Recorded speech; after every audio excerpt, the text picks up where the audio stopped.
আমি বাংলাদেশ জাতীয়তাবাদী দলকে ধন্যবাদ জানাই আজকের এই আয়োজন করবার জন্য।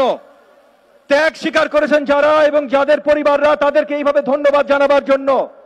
এবং একই সাথে ধন্যবাদ জানাই বাংলাদেশ জাতীয়তাবাদী দলের ভারপ্রাপ্ত চেয়ারপারসন জনাব তারেক রহমান, যিনি পুরো আন্দোলনের সময়, গত 2 বছর যে আমরা এক দফা আন্দোলন ছিলাম সেই আন্দোলনের সময় এবং এই জুলাই আগস্ট আন্দোলনের সময় যতভাবে পারেন আমাদের সবাইকে সহযোগিতা করতে চেষ্টা করেছেন।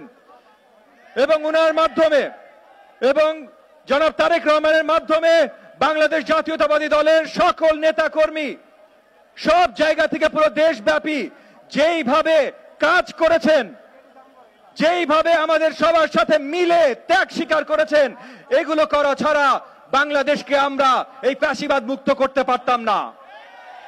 তাই আপনাদের সবার প্রতি আমার আবার আহ্বান যে যেই একত্রতার মাধ্যমে আমরা ফ্যাসিবাদী সরকারকে সরাতে সক্ষম হয়েছি, সেই একই একত্রতার মাধ্যমে আমরা যেন নতুন বাংলাদেশ গড়ি। আমাদের একসাথে থাকতে হবে, দেশকে শক্ত করতে হবে। আপনাদের সবাইকে ধন্যবাদ। জয় বাংলা।